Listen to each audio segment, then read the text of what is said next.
Hai, Assalamualaikum. Dalam video ni saya akan tunjukkan cara macam mana nak set up chatbot menggunakan WhatsApp bot. Okey, yang pertama sekali, benda yang paling penting, anda perlu ada phone lah dekat tangan. Okey. Untuk apa? Untuk kita linkkan WhatsApp. Kita nak linkkan WhatsApp masuk ke WhatsApp bot. Macam mana kita nak link? Dekat menu belah kiri ni, scroll saja ke bawah, cari account manager. Okay, tekan account manager. And then dekat sini ada add WhatsApp profile. Tekan saja add WhatsApp profile ni. Nanti dia akan keluarkan QR code. So bila dia keluarkan QR tu, you guys perlu scan dekat WhatsApp lah. Dekat mana? WhatsApp. Dekat bahagian link device.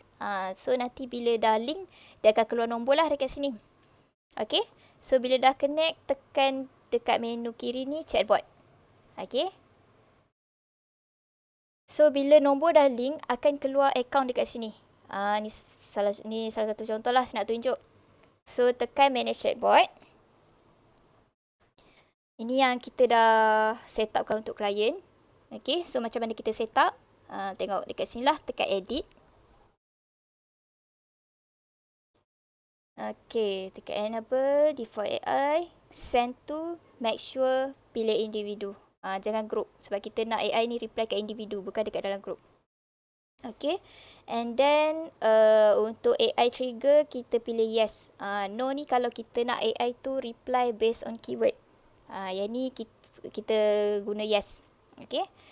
And then, untuk present delay ni bermaksud berapa saat dia ambil lah untuk chatbot tu reply.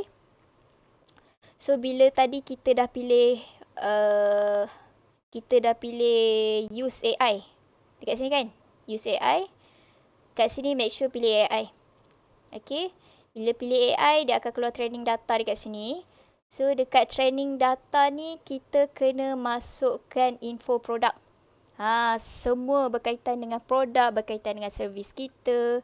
Semua soalan-soalan dan juga jawapan yang selalu kita dapat daripada customer untuk AI ni faham dan tahu info. So nanti bila orang tu tanya, AI akan cari maklumat dekat training data ni. Okay. So make sure letak sedetails-detailsnya. Ini untuk training data. And then bawah training data kita ada AI behavior. Apa tu AI behavior ni? AI behavior ni adalah kita setkan. Kita nak AI ni respon macam mana. So dekat sini kita ada letak lah personality AI ni apa. Nama dia apa, dia ni watak dia macam mana, dia kena reply macam mana. Okay. So semua kita letak dekat sini lah objektif dia. Apa kita nak dia buat, apa tugas dia. Okay. And then kalau you guys ada flow closing. You guys ada, selalunya kan, kadang-kadang ada orang dia ada flow closing sendiri. Kan nak AI hantar gambar lah dan sebagainya. Boleh saja masukkan flow dekat sini. Flow closing. Macam step-step lah. Boleh masukkan dekat AI behavior. So, itu saja. Terus tekan submit. Bila tekan submit, nanti dia akan keluar ni lah dekat sini. Create default AI dekat sini. Okay.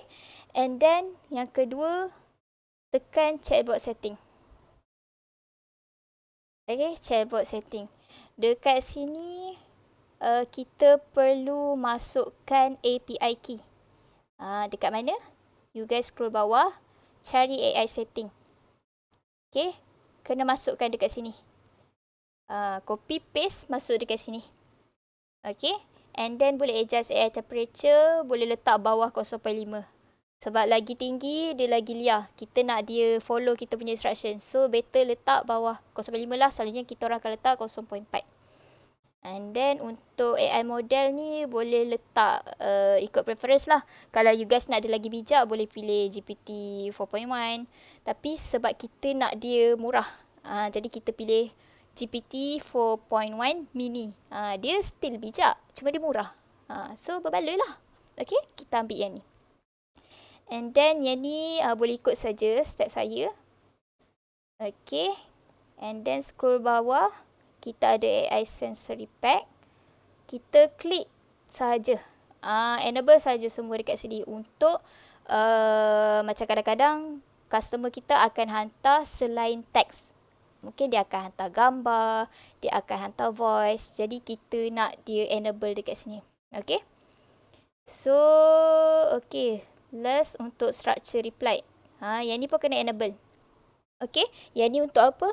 Yang ni untuk kita nak AI kita ni reply dengan kemas. Dia tak hantar semua detail serentak.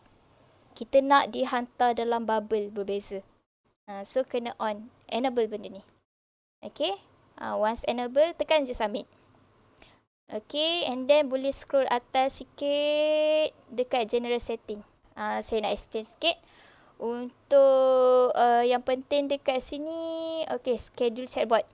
Yang ni kalau you guys nak chatbot ni bekerja selepas working hours. Maksudnya waktu working hours ni kita ada team sale kan, boleh tolong reply. Tapi waktu malam kita nak AI ni bekerja. Jadi boleh pilih night time dekat sini.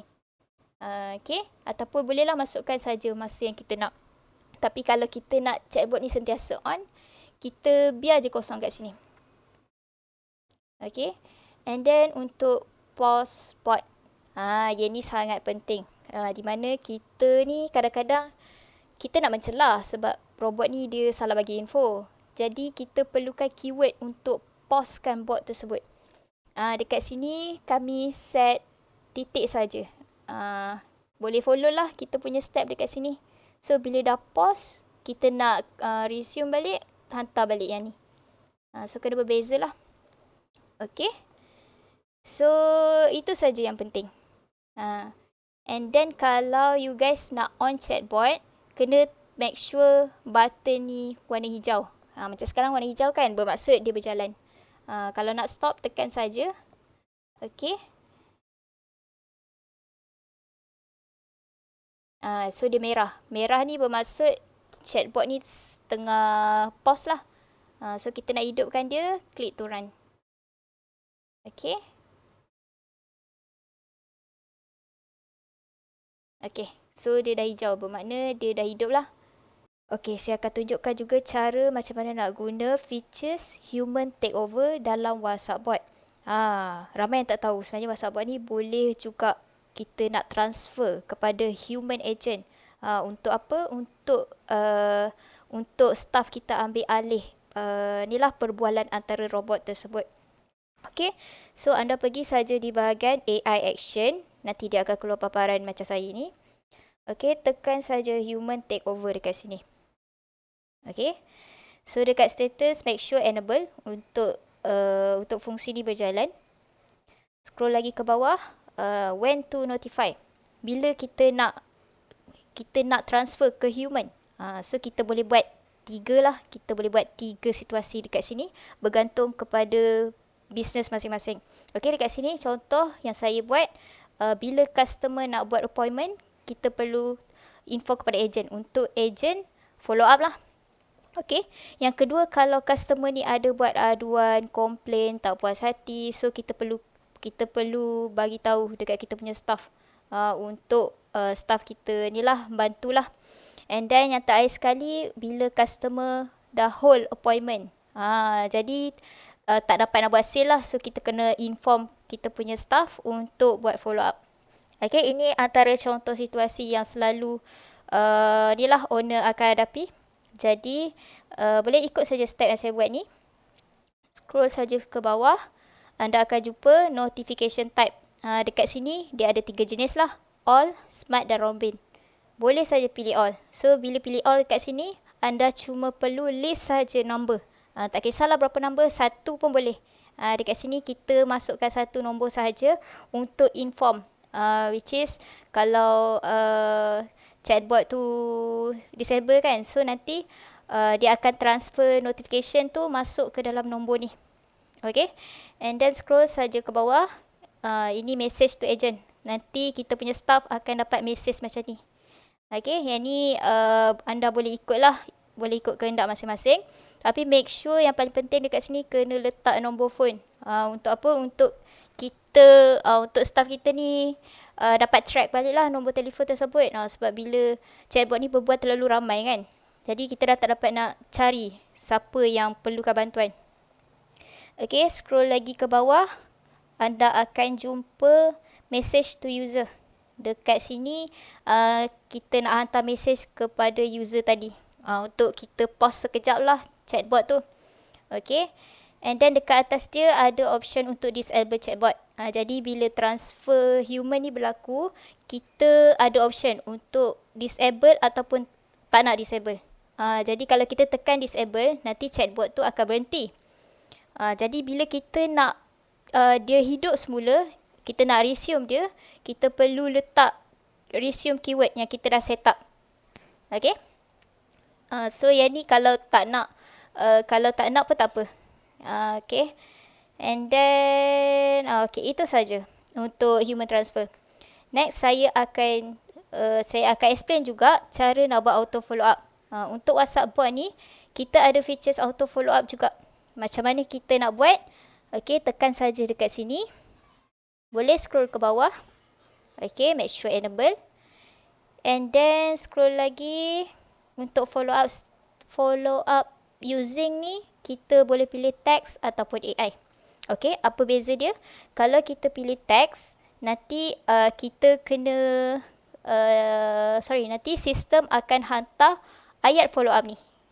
Dia adalah orang cakap dia macam spesifik ayat lah. Okay, kita boleh buat sebanyak 3 kali maksimum untuk follow up. Okay, yang pertama, ni follow up pertama. Yang ni bilalah masa lepas orang tu reply, bila follow up ni akan dihantar.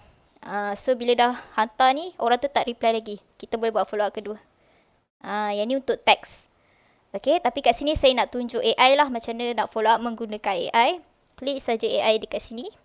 Okay, you guys scroll saja dekat bawah, cari configure smart follow up. Dekat sini kita akan letak prompt lah. Okay, so boleh saja add new. Add new ni maksudnya topik.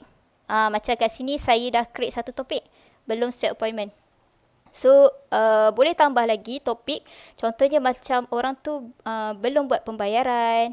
Okay, boleh buat follow up dekat sini. Kat sini saya nak go through lah contoh yang saya dah buat untuk orang yang belum set appointment.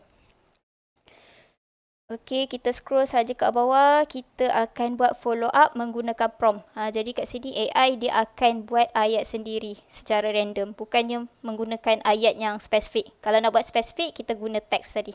Okay, kalau nak guna AI, perlukan prompt.